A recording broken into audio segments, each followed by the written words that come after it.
আজকের ক্লায়েন্ট সুস্মিতা, তোমরা ওর বিয়ের লুকটা দেখেছিলে, আজকে ওর রিসেপশন লুক। তো বলো তোমার কেমন লাগলো? আজকেরটা বেশি ভালো লাগছে। বর রিভিউ দিয়ে যাও।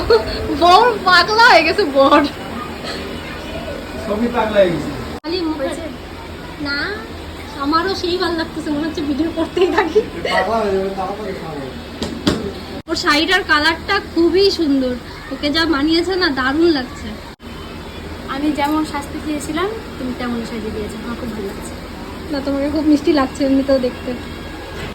আমরা ফালাকাটা থেকে শিশারগড়ের উদ্দেশ্যে বেরিয়ে পড়েছি। তো আমরা স্কুটি নিয়ে যাচ্ছিলাম সেদিন সাজাতে। তো সেটা শিশারগড় থেকে অনেকটা ভেতরে জায়গা ছিল। তারপর আমরা সেখানে ক্লায়েন্টের বাড়িতে চলে যাই।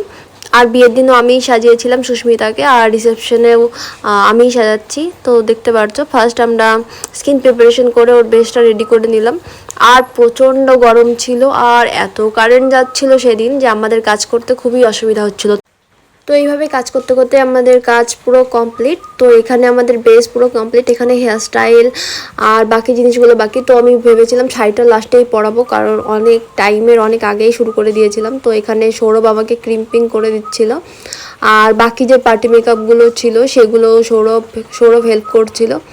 তো এখানে আমাদের ক্লায়েন্ট রেডি। তোমরা প্রথমে রিভিউ শুনে নিলে, এবার তোমরা বলো এই লুকটা তোমাদের কেমন লাগলো। বিয়ের লুকটাতে তোমরা অনেক ভালো বলেছিলে, একদম পুতুলের মতো লাগছিল। আর আজকে তোমার ওই সাবিক লুকটা আনার চেষ্টা করেছিলাম, সেটাই আনার চেষ্টা করছিলাম। তো তোমাদের কেমন লাগলো অবশ্যই জানাও। আমার ক্লায়েন্ট তো খুব খুশি ছিল, আর আমিও খুব খুশি ওকে সাজিয়ে। তো তোমরা বলো কেমন লাগলো, আর আমার কাজ ভালো লেগে থাকলে বা কোনো বুকিং ইনকোয়ারির জন্য কন্ট্যাক্ট করো। ধন্যবাদ।